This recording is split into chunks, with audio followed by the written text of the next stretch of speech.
Assalamualaikum warahmatullahi wabarakatuh.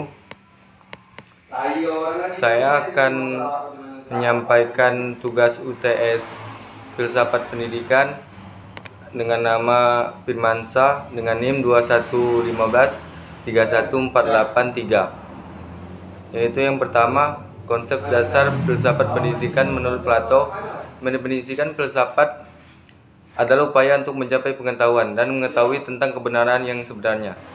Sedangkan menurut Langeveld, filsafat adalah ilmu tentang masalah dinal dan menentukan, yaitu masalah makna keabadian, makna eksistensi dan ketuhanan. Ontologis merupakan konsep filsafat pendidikan terbagi menjadi tiga, yaitu ontologis, epistemologis, dan aksiologi. Ontologis merupakan azas dalam menetapkan batas ruang lingkup yang menjadi objek pemeliharaan serta penafsiran tentang hakikat realitas. Ontologi meliputi permasalahan apa hakikat ilmu, apa hakikat kebenaran dan kenyataan yang inheran.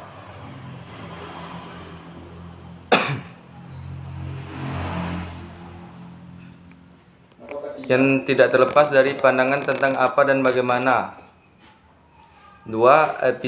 Epistemologis adalah cabang filsafat yang menyelidiki asal-muasal, metode-metode, dan sahnya ilmu pengetahuan. Ada 3 persoalan pokok dalam bidang epistemologi, yaitu apakah sumber pengetahuan itu dari mana dan dari manakah pengetahuan yang benar itu, dan bagaimana cara mengetahuinya. 3. Aksiologi adalah ilmu pengetahuan yang menyelidiki hakikat nilai pada umumnya ditinjau dari sudut pandang kefilsafatan. Aksiologi meliputi nilai-nilai pramateran bagi apa yang disebut sebagai kebenaran atau kenyataan itu sendiri. 2. Hubungan antara manusia dan pendidikan menurut Abinanu J.I. manusia adalah tubuh yang berjiwa dan bukan jiwa abadi yang berada atau yang terbungkus dalam tubuh yang fana. Dan sedangkan menurut Upanishad, manusia adalah kombinasi dari unsur-unsur roh, jiwa, pikiran, dan prana atau badan. Jadi, antara manusia dan pendidikan terjalin hubungan kausalitas. Karena manusia, pendidikan mutlak ada, dan karena pendidikan, manusia semakin menjadi diri sendiri sebagai manusia yang manusiawi. 3. Konsep aliran-aliran filsafat serta desain pendidikannya. Aliran filsafat idealisme merupakan suatu aliran filsafat yang mengagungkan jiwa. Pertemuan antara jiwa dan cita melahirkan suatu angan-angan yang di dunia idea. Di desain pendidikannya, peserta didik bagi idealisme. Peserta didik dipandang sebagai suatu dari mikromis, jagat kecil yang berada dalam proses atau becoming, menjadi lebih mirip dengan diri absolut. Dengan kata lain bahwa diri individual dalam hal ini peserta didik adalah suatu eksistensi dari absolut. Oleh karenanya ia mempunyai sifat-sifat yang sama dalam bentuk yang belum teraktual atau dikembangkan. Guru-guru menempati posisi yang sangat krusial, sebab gurulah yang melayani murid sebagai contoh hidup dari apa yang bisa dicapainya. Selanjutnya, kurikulum. Kurikulum merupakan organ materi intelektual atau disiplin keilmuan yang bersifat idea dan konseptual. Sistem konseptual yang bervariasi, menjelaskan dan didasarkan pada manifestasi khusus dari yang absolut. B. Aliran filsafat realisme. Realisme adalah suatu aliran filsafat yang memandang bahwa dunia materi sesuatu yang benar-benar ada atau terjadi. Dunia ini mempunyai hakikat realitas, terdiri dari dunia fisik dan dunia rohani.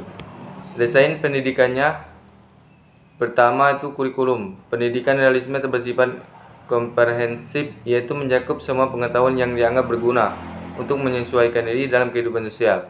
Yang kedua, metode pendidikan. Pendidikan dilaksanakan dengan memberikan dan mempertimbangkan pengalaman baik langsung maupun tidak langsung. 3. Peserta didik berperan dalam menguasai pengetahuan dan keterampilan terkait teknik-teknik pendidikan untuk mencapai hasil pendidikan yang bebankan kepadanya. C. Aliran filsafat pragmatisme adalah aliran filsafat yang berpandangan bahwa kriteria kebenaran sesuatu ialah apakah sesuatu itu memiliki kegunaan bagi kehidupan nyata. Peserta didik, siswa dan pendidik pragmatisme merupakan suatu organisasi yang memiliki kemampuan yang luar biasa dan kompleks untuk tumbuh. Kurikulum pendidikan pragmatis berisi pengalaman yang teruji yang dapat diubah. Demikian pula dan kebutuhan siswa yang dibawa ke sekolah dapat menentukan kurikulum. Guru menyesuaikan bahan ajar sesuai dengan minat dan kebutuhan anak tersebut. Selanjutnya metode yang digunakan dalam pendidikan pragmatisme adalah metode aktif, yaitu learning by doing, belajar sambil kerja, serta metode pemecahan masalah, problem solving method, serta metode penyelidikan dan penemuan, inquiry and discovery method. D. Aliran filsafat eksistensialisme merupakan suatu aliran ilmu filsafat yang menekankan pada manusia, di mana manusia dipandang sebagai suatu makhluk yang harus bereksistensi, mengkaji cara manusia berada di dunia dan kesadarannya. Desain pendidikan eksistensialisme sebagai filsafat sangat menekankan individualitas dan pemenuhan diri secara pribadi. Setiap individu dipandang sebagai makhluk unik, dan secara unik pula ia bertanggung jawab terhadap nasibnya. Kurikulum eksistensialisme menilai kurikulum berdasarkan pada apakah hal itu berkontribusi pada pencarian individu akan makna muncul dalam suatu kegiatan kepekaan personal yang disebut grain atau kebangkitan yang luas. Selanjutnya, guru hendaknya memberi semangat kepada siswa untuk memikirkan dirinya dalam suatu dialog. Guru menyatakan tentang ide-ide yang dimiliki siswa dan mengajukan ide-ide lain, kemudian membimbing siswa untuk memilih alternatif sehingga siswa akan melihat bahwa kebenaran tidak terjadi pada manusia, melainkan dipilih oleh manusia. E. Aliran progresif atau maju adalah sebuah bahan filsafat yang lahir dan sangat berpengaruh dalam abad 20 ini. Aliran ini berpendapat bahwa pengetahuan yang benar pada masa kini mungkin tidak benar di masa mendatang. Selanjutnya, desain pendidikannya, kurikulum. Dalam pandangan progresivisme, kurikulum merupakan serangkaian program pengajaran yang dapat mempengaruhi anak belajar secara edukatif, baik di lingkungan sekolah maupun di luar. Belajar. Menurut aliran progresivisme, belajar dilaksanakan berangkat dari asumsi bahwa anak didik bukan manusia kecil, melainkan manusia seutuhnya yang mempunyai potensi untuk berkembang, yang berbeda kemampuannya, aktif, kreatif, dan dinamis, serta punya motivasi untuk memenuhi kebutuhannya. Guru menurut aliran progresivisme ialah berperan sebagai fasilitator atau pembimbing dan pengarah bagi siswa.